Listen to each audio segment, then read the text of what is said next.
ছোট্ট শহর কৃষ্ণনগর মোগল আমলেই বিদ্যোৎসাহে, শিল্পে ও সংস্কৃতিতে সারা ভারতে খ্যাতি লাভ করেছিল। এখনকার রাজবংশের আদি পুরুষ ভবানন্দ মজুমদার তার রাজধানী স্থাপন করেছিলেন মাটিয়ারিতে। তার পৌত্র রাঘব রায় মাটিয়ারি থেকে রাজধানী নিয়ে আসেন রেউই নামক স্থানে। জলঙ্গি নদীর পাড়ে রেউই ছিল প্রাকৃতিক সৌন্দর্যের খনি।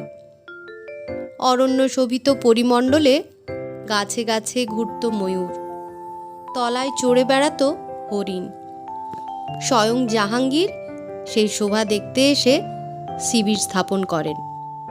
সেই থেকে সেই অঞ্চলটার নাম হয়ে গেছে জাহাঙ্গীরপুর। এখানে বাগে রমনা নামে এক বাগানও নাকি তিনি প্রতিষ্ঠা করেছিলেন। সে যাই হোক, রাঘব রায়ের পুত্র রুদ্র রায় রেউইয়ের নাম বদলে রাখেন কৃষ্ণনগর। ভবানন্দের প্রায় 100 বছর পরে আলীবর্দী সিরাজউদ্দৌলার আমলে কৃষ্ণনগরের রাজ সিংহাসন পান রুদ্র রায়ের প্রপৌত্র কৃষ্ণচন্দ্র রায়। ক্লাইভ যাদের সমর্থনে ও সহযোগিতায় সিরাজের বিরুদ্ধে ষড়যন্ত্র জাল বিস্তার করতে পেরেছিলেন, কৃষ্ণচন্দ্র তাদেরই মধ্যে অন্যতম। এজন্য কৃষ্ণচন্দ্র কলঙ্কিত। অন্যদিকে ভারতচন্দ্রকে আশ্রয় দিয়েছিলেন তিনি।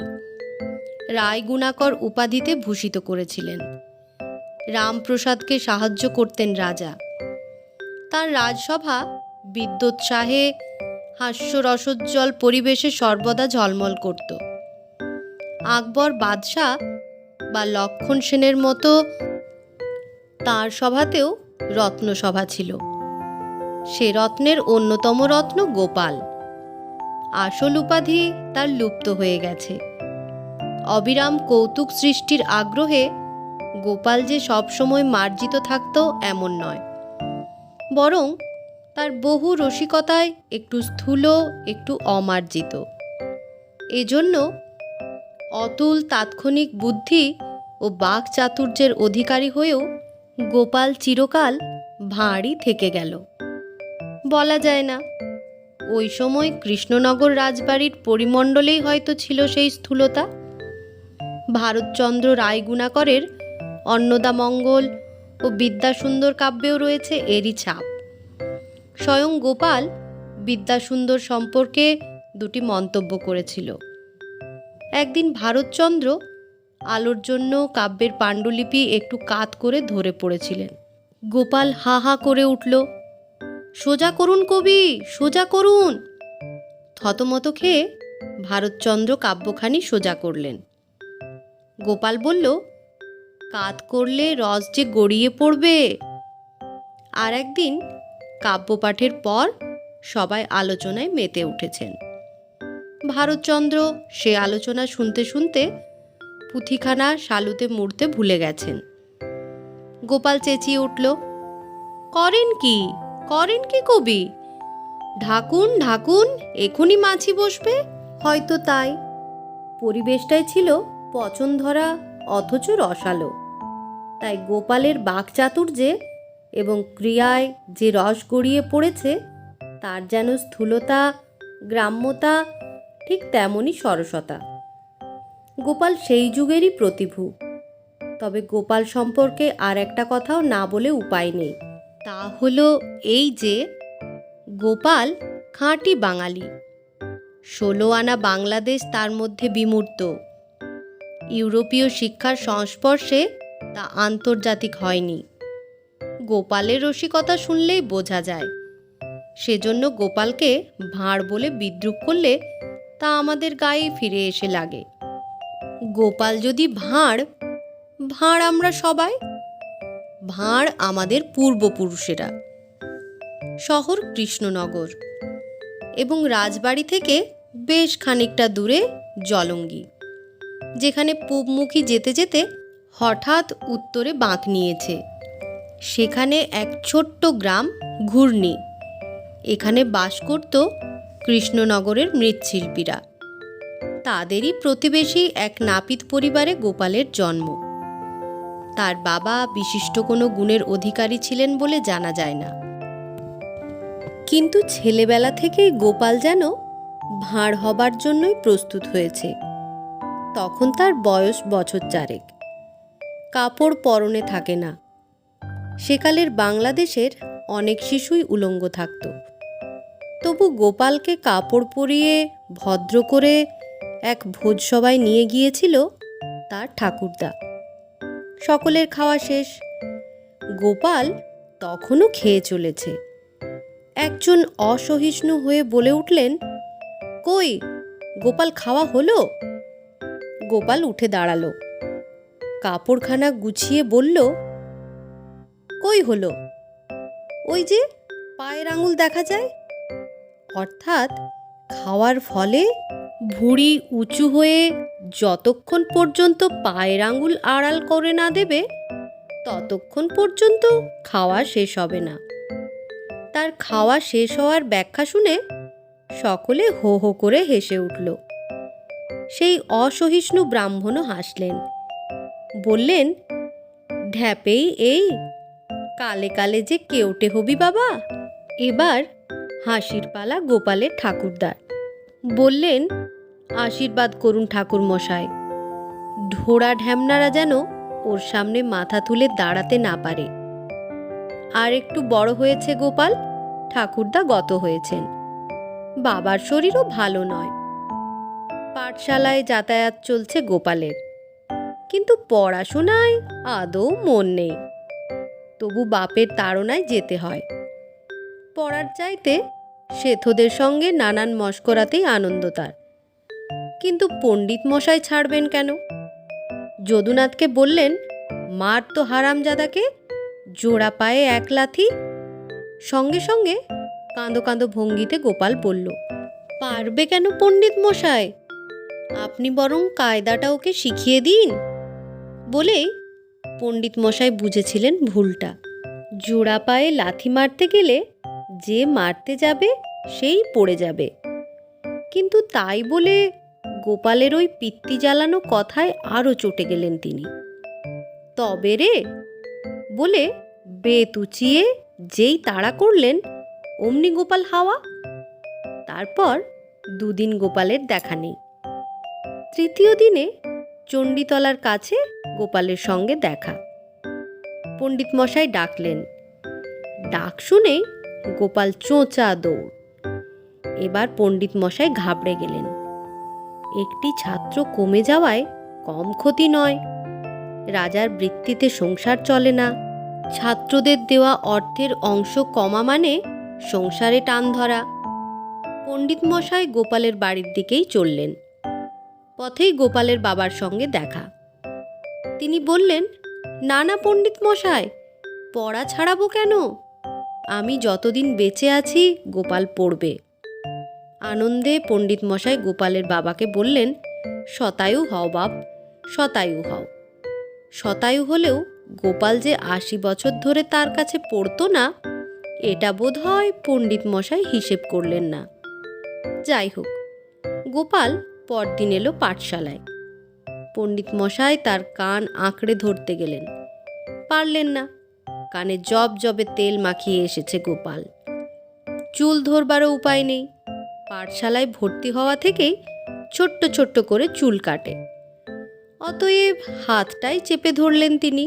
বললেন, হ্যাঁ রে হতভাগা, 3 দিন কামাই করলি কেন? গোপাল বলল, কোথায় পণ্ডিত মশাই, তোর সুদিন ঘুম থেকে উঠলাম তো মুখ দিয়ে ধোঁয়া বেরুচ্ছে। মা বললেন, তোর পেটে আগুন লেগেছে, আজ পাঠশালে যাস নে। বটে, পেটে আগুন লেগেছিল, তা তারপর দিন কোথায় আগুন লাগলো? জিভের ওপর ঠোঁটটা বুলিয়ে গোপাল বলল, ও পাড়ার কলুদের বউ মারা গেল কি না? তা মা বললেন, সারা বছর ওদের তেল খায়, একদিন অসহ্য পালন করব না। বটে, ও পাড়ার কলুর বউ মরল আর তোদের অসহ্য। আর গতকাল কি হলো? বারে, গোপাল বলল, আপনার সঙ্গে চণ্ডীতলায় দেখা হলো না? আপনার সঙ্গে দেখা হলে কি কামাই হয় পণ্ডিত মশাই? নির্বোধ সরল উৎসুক পণ্ডিত মশাইয়ের দিকে তাকালো গোপাল। পণ্ডিত মশাইয়ের আর শাসন করা হলো না, তিনি হেসে ফেললেন। কিন্তু নির্ভেজাল আনন্দের এই দিনগুলো গোপালের বেশি দিন রইল না। তার 8 বছর বয়সেই বাবা পড়লেন অসুখে। বাড়িতে খাওয়া জোটে না এমন অবস্থা। গোপালের মা গিয়ে ধরলেন পাশের প্রতিবেশী গোসাই ঠাকুরকে। তার অনেক শিষ্য, বছরের একটা বড় অংশই তিনি শিষ্যদের বাড়ি বাড়ি ঘুরতেন। রাজার হালে থাকা খাওয়া আসবার সময় শিষ্যেরা টাকা কড়ি কাপড় চোপড় উপহার দিত। গোপালের মা বললেন, আমার ছেলেটাকে আপনি সঙ্গে নিয়ে যান, ভালো মন্দ খাওয়াটা ওর জুটবে, আপনার দান সামগ্রী বয়ে বেড়াবে, আপনার সঙ্গে থাকলে দুটো সৎ কথাও শুনতে পাবে। গোসাইজি সঙ্গে নিলেন গোপালকে। কাজটা ভালোই লাগলো গোপালের। চলতে চলতে নানা শাস্ত্র পুরাণের গল্প বলেন গোসাইজি। শিষ্য বাড়িতেও নানা তত্ত্ব ব্যাখ্যা হয়। সব না বুঝলেও হাঁ করে শোনে গোপাল। মাথায় বোঝা থাকলেও দেশ ঘোরার আনন্দে সব ভুলে যায় সে। খাওয়া মন্দ জোটে না। গোসাইজির পাতে জমে মিষ্টি আর মিষ্টান্নের পাহাড়, আর তার কপালে ছিটে ফোঁটা। গোপাল মনে মনে ফন্দি আঁটল। শিষ্য বাড়িতে সপাক আহার করতেন গোসাইজি। নিজে রেঁধে 2 ভাগে ভাগ করতেন 2টি পাতায়। সেদিন পাত প্রস্তুত, আর মিষ্টান্নাদি ঠাকুরের প্রসাদ হিসেবে এনে দিল শিষ্যবাড়ির মেয়েরা। গোসাইজি ঘরের ভেতর থেকে তিলক কাটতে কাটতে বললেন, ওরে গোপাল, বসে পড়, আমি এক্ষুনি আসছি। গোপাল পাতের কাছে এসে দেখল গোসাইজির পাতায় 17 রকম মিষ্টি সাজানো, আর তার পাতে মাত্র কটি বোঁদে, একটা সন্দেশ আর একটা রসগোল্লা। গোসাইজি তাড়া দিলেন, বসে পড়, বসে পড়। গোপাল 2টো পাতই ছুঁয়ে ছুঁয়ে বলল, কোন পাতে বসবো দাদু মশাই, এ পাতে না ও পাতে? সর্বনাশ! গোপাল যাতে নাপিত সে ছুঁয়ে দিয়েছে। কি আর করবেন গোসাইজি? উদ্যত ক্ষুধা দমন করে বললেন, আজ 2টো পাতই তোমার বাবা, কাল থেকে সব সমান ভাগ হবে। গোসাইজি ঘরের ভেতর চলে গেলেন। বাড়ির মেয়েরা বলল, হ্যাঁ রে গোপাল, এই 2 পাতের সব তুই খেতে পারবি? দেখুন না। বলে গোপাল সপাসপ খেতে লাগলো। বাড়ির মেয়েরা উৎসুক হয়ে গোপালের খাওয়া দাওয়া দেখতে থাকলো। সব শেষ করে গোপাল বলল, আর 4টি দেবেন নাকি? বাড়ির গিন্নি বললেন, তা না হয় দিচ্ছি, কিন্তু হজম করতে পারবি তো বাবা? গোপাল বলল, কি যে বলেন দাদা, হজমটা কি? সে একটা গল্প, দাঁড়ান আগে খেয়ে নি, পরে সে গল্প বলবো। গোপালের খাওয়া শেষ হলো বটে, মেয়েদের খাওয়া শুরু করা গেল না।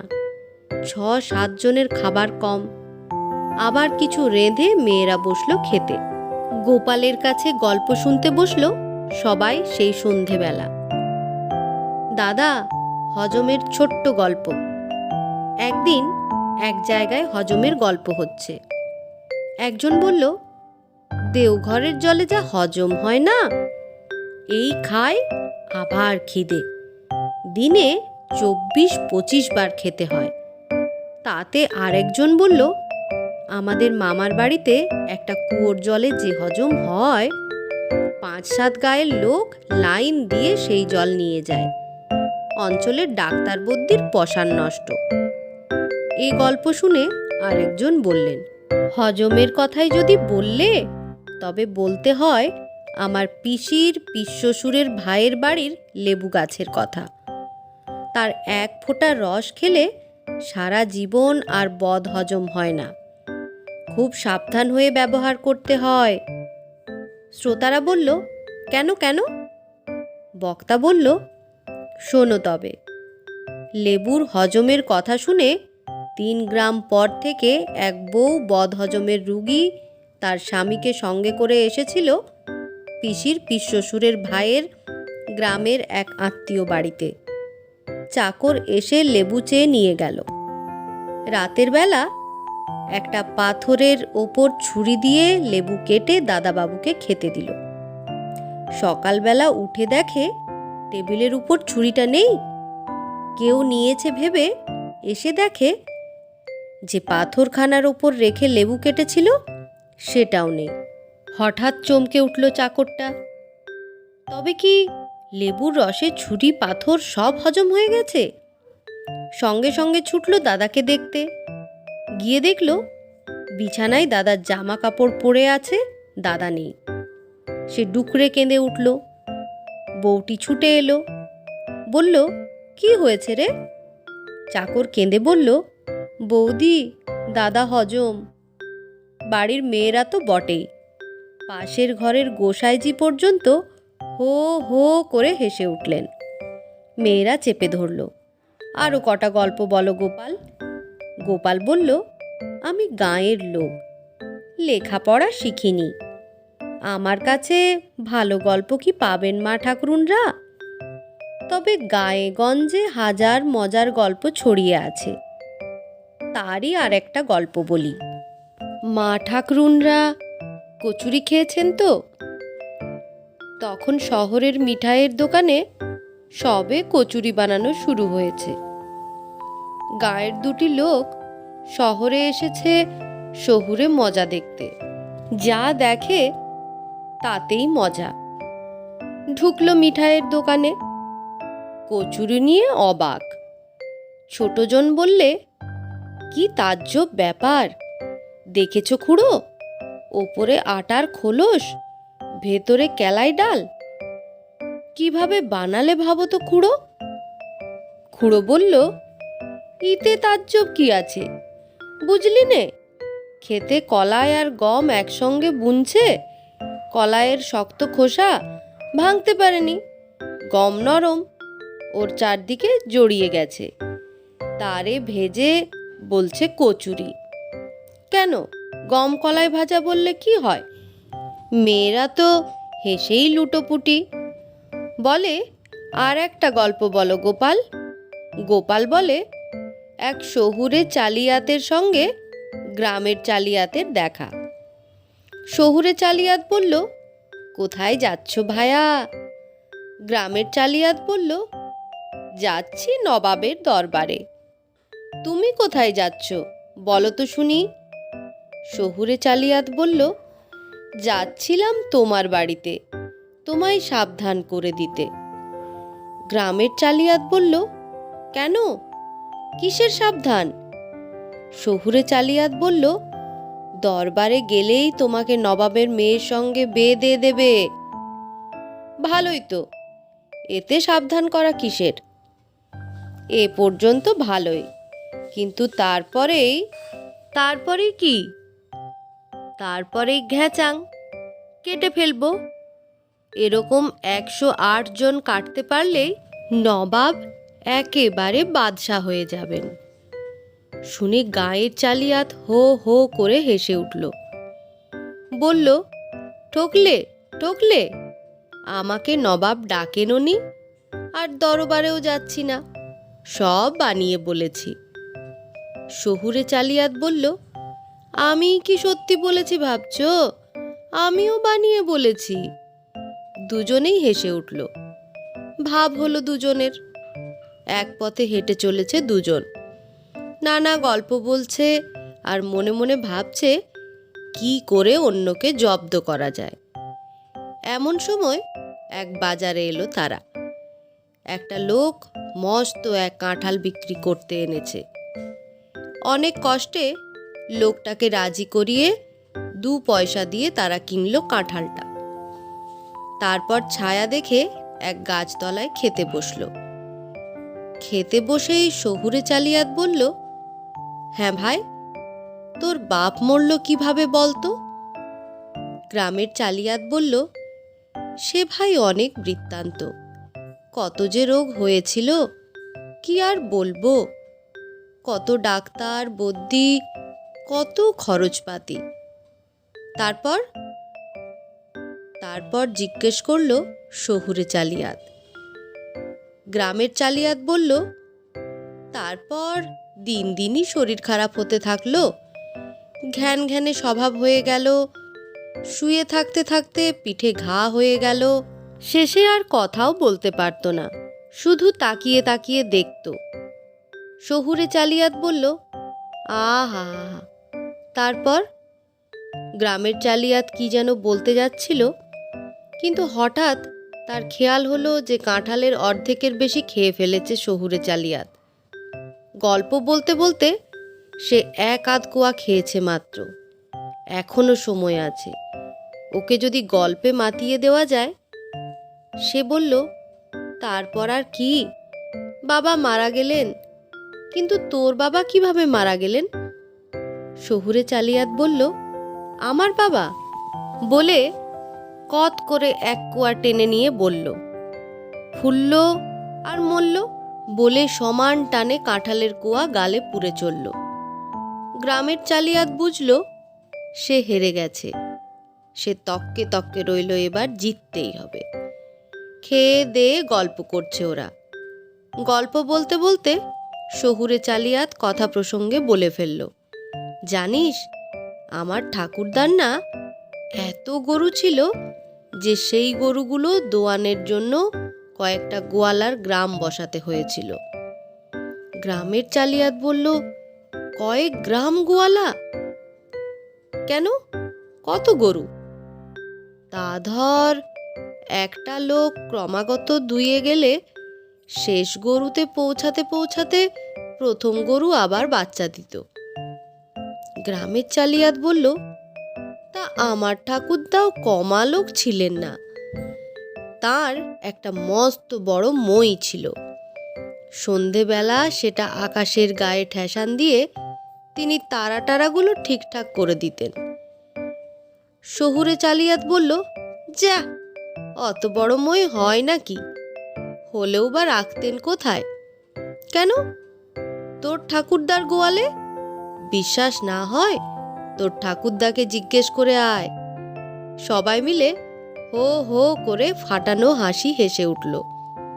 আর ঠিক সেই সময়েই তাদের গ্রামের নিবারণ কর্মকার এসে হাজির হলো সেখানে।